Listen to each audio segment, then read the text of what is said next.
Hello and welcome back, all my Dragon Ball theorists. Have you ever wondered where do god powers come from? Have you ever wondered if Zeno actually gave Beerus a taste of what it was like to lose these powers? As we know, when becoming a god of destruction, you are instantly bestowed the power of destruction energy. You undergo training as a candidate, but the key to ascending from a mortal to an actual god is making a definitive decision. We got to see Toppo make this decision right in front of us, upon doing so casting away everything that he stood for as a mortal, which was justice.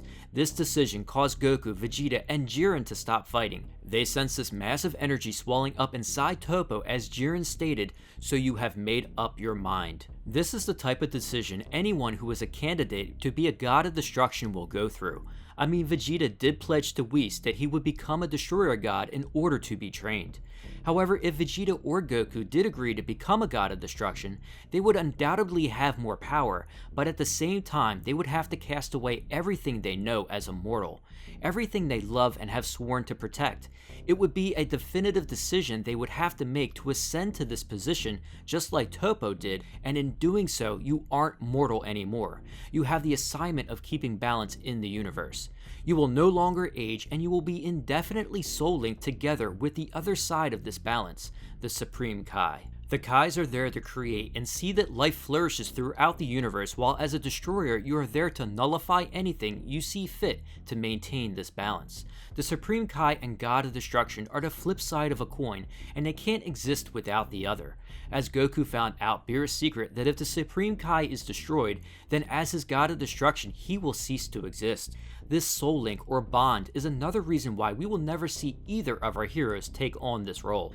Living forever has its benefits, but having everything you love and care about eventually dying isn't something Vegeta or Goku would be into. So you just don't have to be a powerful warrior, but it takes a certain resolve and incredibly tough decision to be made.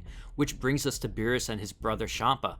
Recently I started reading Dragon Ball Infinity, which talks of the origins of Beerus and Champa. Just like all mortals, they had a homeworld and civilizations along with a mother and father. This story hasn't gotten too far into how they grew up as of yet.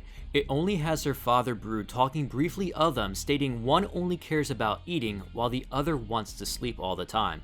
It's a fantastic story that I will leave a link in the description if you want to start reading. I am curious as to where this author will take the story and what tragedy will happen to Beerus and Champa's family or homeworld that will cause them to make a decision to become candidates to be a god of destruction. Another thing to think about is this god of destruction position isn't permanent. There was a god of destruction before Beerus, just like there was another Supreme Kai before Shin.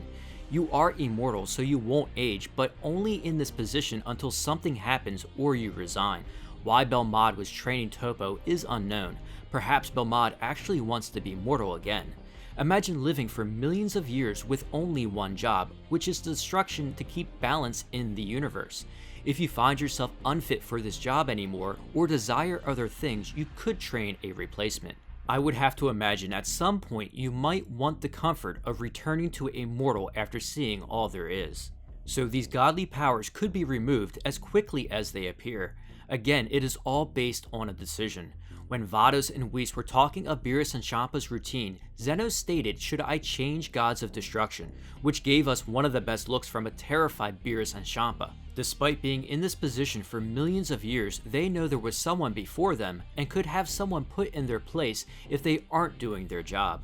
We all know how lazy Beerus is, and in this story, to show an example of where god powers come from, Zeno actually went through with this decision and had Beerus' godly powers removed for a day. Beerus was called to Zeno's palace for lack of doing his obligations despite Whis' best efforts at guiding him. This took place early on in Beerus' destruction role millions of years ago when he was particularly lazy and not realizing he does have a job to do. Zeno decides that he is unfit to be a god for one day, and the moment this decision is made, Beerus' godly powers leave him. Of course, Beerus is still incredibly strong, and for that reason he was a candidate to be a destroyer god in the first place, but now he has lost all his godly powers. It was Zeno's decision, but Zeno himself didn't remove the godly powers from Beerus personally. Just like how when Toppo decided to become a god of destruction, the Zenos didn't stand up and wave their hands and bestow these powers on him.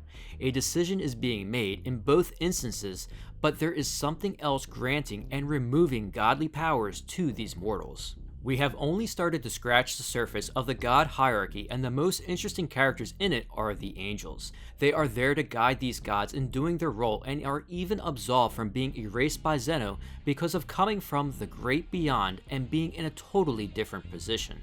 Even Zeno has the Grand Priest for his guidance, and the true powers of the gods they watch over comes from this great beyond. The angels are but humble divine servants over who is given these powers after making a decision.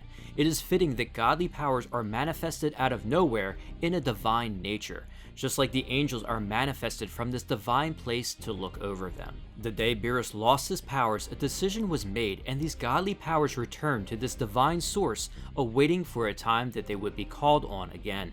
Fortunately in this story, Zeno only saw it fit for these powers to be gone for one day, to teach him a lesson. I hope everyone is having an amazing week and enjoyed this story talking about God of Destruction powers and where they come from. I always love to hear your theories and thoughts in the comments below.